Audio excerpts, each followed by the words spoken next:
안녕하세요. 네. 저는 인문정신문화연구소 M랩의 그 부소장으로 있는 문학평론가 함동균이라고 합니다.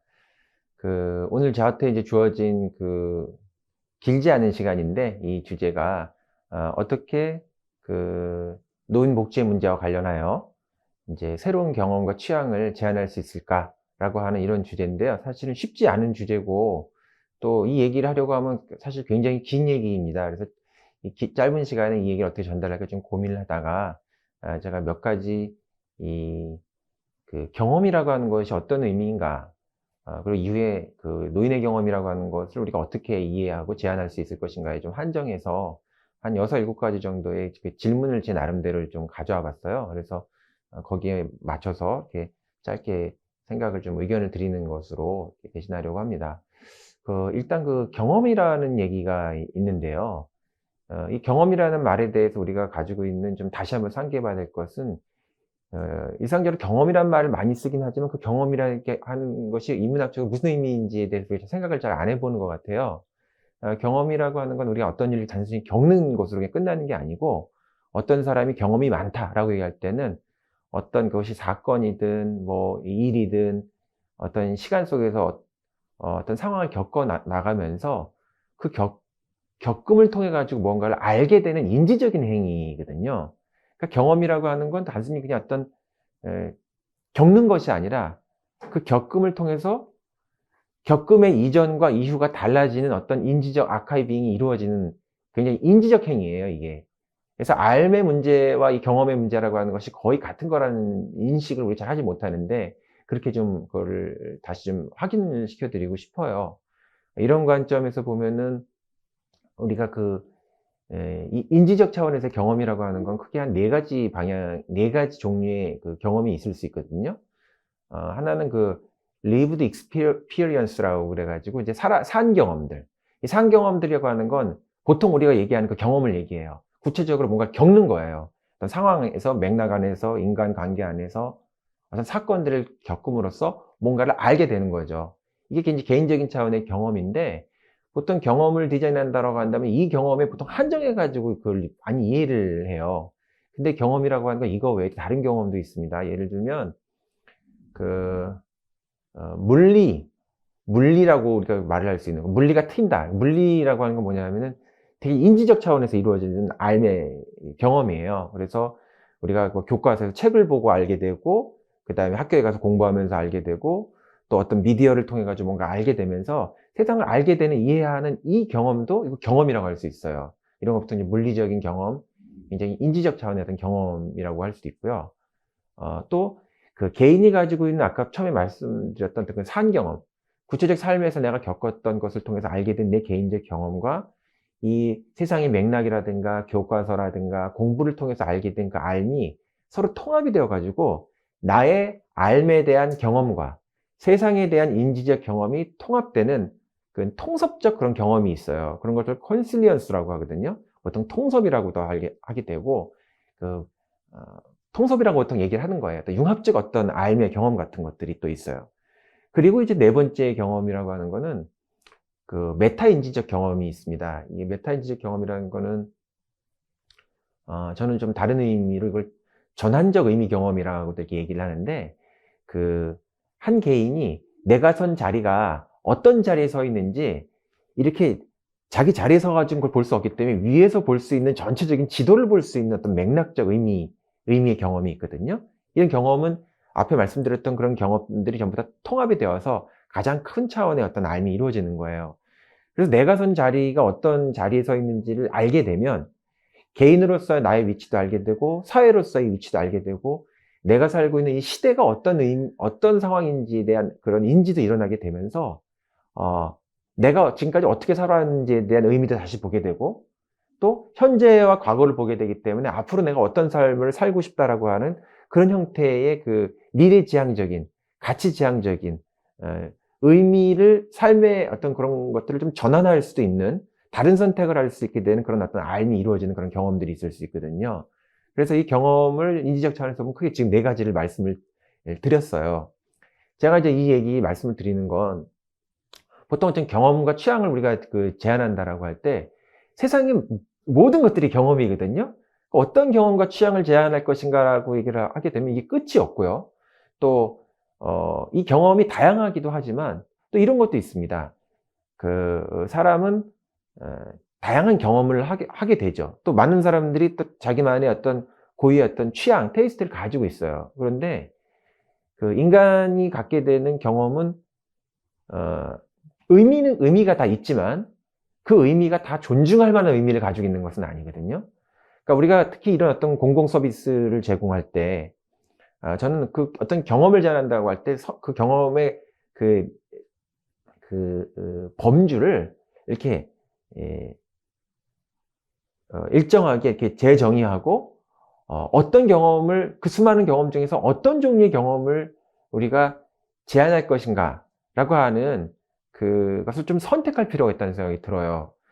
어 제가 인제 공공기관하고도 이제 많은 일을 좀 저도 해 보기도 하고 또 강의도 나가 보고 또 저 스스로도 이 사회 변화에 대한 관심이 많아서 어떤 학교를 디자인하는 일을 해 보기도 했는데 이럴 때 그 우리는 그 어떤 사람들의 경험이나 취향을 다 쫓아갈 것인가, 그 요구들을 전부 다 받아들여 가지고 그걸 전부 다 수용하는 어떤 시스템을 만들 것인가, 공공 서비스를 만들 것인가, 이런 형태의 고민이 하나 있을 수 있는데 대부분 그런 고민에 많이 갇혀 있기 때문에 우리가 새로운 경험을 제안하지 못하는 것 같아요. 그러니까 이 새로운 경험이라고 하는 거를 어 개별적으로 존재하는 많은 경험들을 전부 수용하는 것이 만이 새로운 경험이 아니고 지금 이 시점과 이 시대에 필요한 유의미한 경험을 제안하는 것이 되게 중요하거든요. 근데 이제 우리가 공공 서비스라고 하는 게 이 세금으로 많이 운영되다 보니까 이 세금을 제공하는 사회에 살고 있는 사람들의 경험 자체를 전부 다 이렇게 쫓아가면서 뭔가 거기에 대해서 부응해야 될 것 같은 굉장한 그런 압박을 많이 느끼는데 그렇다고 한다면 이게 끝도 없고 이 공공 서비스 디자인의 어떤 방향도 잘 생기지 않는다고 생각돼요. 그래서 제가 좀 결론적으로 말씀드리고 싶은 거는 그 경험을 제한하되 이 경험이라고 하는 것이 수많은 사람들의 개별적인 취향, 그 경험을 단순히 다 이렇게 모으는 그런 시스템이 아니고 이 시점에 필요한 유의미한 경험을 선택하고 그것을 제한하는 디자인을 해야 된다는 얘기를 드리고 싶어요. 예, 그래서 이제 경험을 우리가 얘기할 때 이 경험이 의미 있는 경험을 선택하고 그 의미 있는 경험이 무엇인지에 대한 규정을 하고 그 경험을 이렇게 제한할 필요가 없다. 제한할 필요가 있다. 그러니까 아 사람들의 경험을 추수하고 쫓아갈 것인가? 아니면 좋은 경험을 제한하고 가이드할 것인가? 저는 이 공공 서비스가 그런 이제 가이드하는 시스템이 좀 돼야 된다는 생각을 하거든요. 어 그럼 이 시점에 유의미한 경험을 우리가 제한한다고 할 때 어떤 종류의 경험이 유의미한 경험이냐? 어 저는 우리가 이 지금 웨비나를 진행하는 시점이 팬데믹을 겪고 있는 이런 시점이라고 하는 것이 되게 중요하다고 생각이 돼요. 이 팬데믹이라고 하는 이 상황은 지금까지 인간이 살아왔던 삶의 경험들이 굉장히 좋은 거라고 생각을 했는데 이게 다른 관점으로 보면 굉장히 우리가 지구 파괴적이고 생명 파괴적인 어떤 삶의 양태 안에서 예 다시 말하면 인간의 관점에서 보면 인간의 경험이라고 하는 게 유의미한 것처럼 보이지만 더 큰 어떤 인지적 차원에서 보면은 이 경험이라고 하는 게 그렇게 바람직한 경험인가? 팬데믹 이후에 지금 사람들이 생각하는 게 일상의 삶의 경험을 다시 회복하기를 바라지만 다시 한번 질문을 다시 다르게 해 보면은 사실은 '그것이 회복할 만한 일상의 경험이었는가?'라고 하는 질문이 필요하거든요. 유튜브 같은 것들을 보게 되면 사람들의 취향과 경험에 대한 수많은 어떤 채널들이 있습니다. 그 채널들에 보면 스펙트럼이 너무 넓어서 아주 막말하는 어떤 방송, 먹방, 무슨 방송 뭐 엄청나게 많은 어떤 취향의 방송들이 지금 있어요.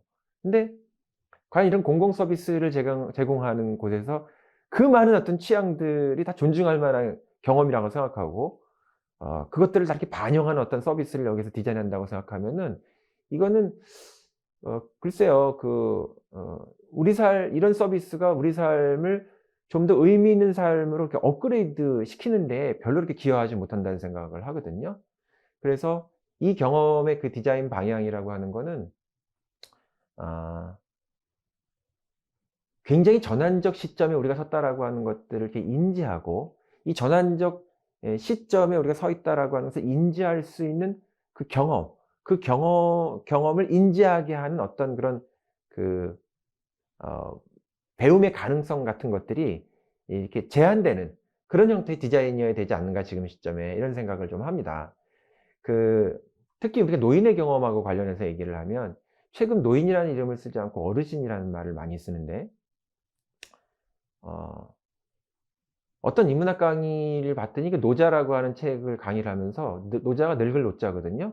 그걸 그냥 "늙은이." 이렇게 그냥 강의하기도 해요. 근데 아마 지금 시점에 이렇게 살고 있는 그 나이 드신 분들이 늙은이 하면 되게 바로 화를 내실 거예요. 근데 사실 늙은이라는 말은 비하하는 말이 아니거든요. 어린 사람은 어린이고 젊은 사람은 젊은이고 나이 먹은 사람은 늙은이에요. 그렇게 불렀었어요. 근데 이거를 지금 노인이라는 말도 아니고 어르신이라는 말을 이렇게 쓰게 되면서 어 이것이 그 굉장히 어떤 나이 든 사람을 존중한 것처럼 보이지만 사실은 그 나이 든 사람들을 어 개인적으로 어떤 그 권리만 있고 공동체의 어떤 시민의 의무는 가지고 있지 않은 그런 어떤 존재로 어 오히려 대성화시키는 그런 게 있다고 생각이 들거든요.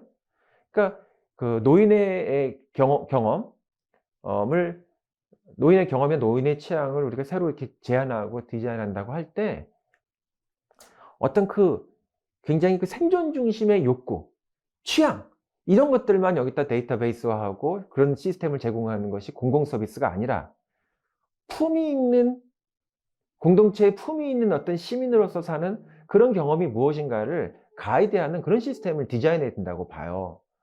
이 새로운 경험의 디자인이라고 하는 거는 어 선배 지금까지 예 어르신으로만 이렇게 대접받고 뭐 노인으로서 경로 우대 이런 어떤 대상으로만 전락해 있는 대상화돼 있으면서 본인들도 그런 방식으로 이렇게 자기 자신을 생각하지 못하게끔 만드는 어떤 이런 사회적 맥락을 공동체의 어떤 시민으로서의 그런 어떤 책임감을 가지고 있는 품위 있는 어른으로서의 선배 시민이 되는 그런 경험이 무엇인가를 이렇게 자각하게 하고 그것을 알게 하는 어떤 시스템을 지금 디자인할 필요가 있지 않은가 하는 생각이 들거든요. 그 선배 시민으로서의 그 경험이라고 하는 거는 인간 중심의 공동체 안에서 살고 있었던 이런 경험을 넘어서서 지금 시점에서는 지구 시민으로서 우리가 어떻게 살아야 되는가에 대한 그런 경험을 디자인하는 일이기도 해요. 우리가 팬데믹 그리고 또 지금 기후 위기가 굉장히 문제가 되고 있는데 이런 전 문명적인 어떤 전환 인간의 그 삶 자체가 지금 완전히 지금 마지막으로 거의 치닫고 있는 이런 어떤 상황 속에서 이런 변화하는 어떤 삶의 맥락 같은 것들을 반영하지 못하고 자각하지 못하는 어떤 그런 경험의 디자인을 우리가 한다면은 어떤 그 욕구, 아주 좁은 의미의 취향, 뭐 즐거움 이거는 인간이라고 하는 존재를 너무 협소하게 보는 거라고 생각되거든요. 어 지금은 그 삶이 가지고 있는 그 경험의 영역을 대부분 뭐 먹는 거, 그다음에 뭐 노는 거, 그다음에 돈 이런 관점으로 밖에 이 삶을 우리가 보지 못하는 엄청나게 축소된 그 경험에 대한 축소된 관점을 갖고 있어요. 근데 인간이라고 하는 존재가 이렇게 축소된 존재로 살았던 적이 별로 없었던 것 같아요. 기술은 발전했지만. 그래서 아 지금 새로운 경험이라고 하는 거는 이렇게 축소된 인간의 어떤 삶의 경험에 대한 우리의 인지 이런 관점들을 대폭 확장시키고 또 한 개인이 이 개인의 어떤 것으로서만 끝나는 것이 아니라 이 공동체 성원으로서 또 어떤 역할을 해야 되는지에 대한 그런 어떤 책임의식 같은 것들이 같이 보여지는 어떤 그런 경험에 대한 제안, 디자인 이런 것들이 정말 필요한 시점이라는 생각이 제가 듭니다. 예. 제가 이런 방식의 공공기관에서 공공성을 가지고 있는 어떤 기관에서 그 인간의 경험, 시민의 경험을 디자인한다라고 할 때 늘 생각해 보는 그 하나의 그 사례 중에 그 미국의 국립인문재단의 사례가 있습니다. NEH National Endowment for the Humanities라고 이제 불리는 미국 연방 정부에서 만든 그 인문재단인데요. 여기는 인문학을 어떻게 왜 지원해야 되는가라고 하는 어 문제의식을 굉장히 좀 새로운 관점에서 생각하게 하는 것 같아요. 그 창립 선언문에 어떤 얘기를 하냐면 그 "민주주의는 시민의 지혜를 필요로 한다."라고 하는 그런 그 문구가 있거든요. 그러니까 인문학 지원 기관인데 무슨 그것을 어떤 그 단순한 그 지식의 아카이빙, 지식의 축적 뭐 이런 것으로 생각하는 것이 아니라 아 거기서 얘기하는 시민의 지혜가 바로 인문이에요. 인문적 지혜예요.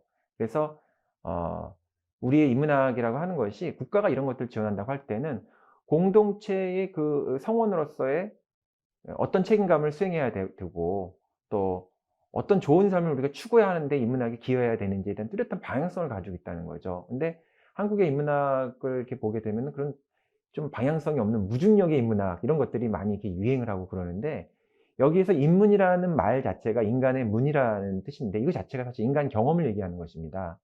그래서 거의 똑같은 의미로 어 그 우리가 경험을 디자인한다라고 할 때 이런 공공 서비스에서 경험을 디자인한다고 할 때 그것도 분명한 방향이 있어야 되고 그거는 어떤 개인의 어떤 취향에 단순히 그런 그치는 그런 문제가 아니고 함께 사는 어떤 그 이 사회의 성원으로서 시민으로서 또 공동체 시민 인간 공동체의 시민뿐만 아니라 지금은 이 전환적 세계 안에서 지금 지구 성원으로서 어떻게 살아야 되는지 지구 시민으로서의 그런 책임감 같은 것들 의무들 이런 것들을 그 배우고 생각하는 그런 경험도 되게 필요하거든요. 어 이 공동체에 대한 가장 오래된 정의는 그 그리스의 그 아리스토텔레스가 했던 정의가 있는데 이 그리스 사람들은 그 단순한 생존 중심의 삶으로서 사는 그 삶을 조에라고 부르고 인간이 인간답게 사는 어떤 그런 삶의 방식 그런 경험을 비오스라고 해 가지고 두 가지를 좀 구분했거든요. 그러니까 그냥 취향에만 만족하는 삶은 동물적인 어떤 조회적인 그런 경험에 불과해요. 근데 지금 비오스로서의 어떤 경험 같은 것들을 우리가 디자인하고 제안하고 그것이 그냥 되지는 않기 때문에 인지할 수 있는 어떤 그런 방법, 시스템 같은 것들을 제공할 필요가 있거든요. 예. 그래서 그 말씀을 좀 아 오늘 이 말씀을 듣는 분들께 좀 가장 좀 강조해서 말씀을 좀 드려 보고 싶습니다. 네.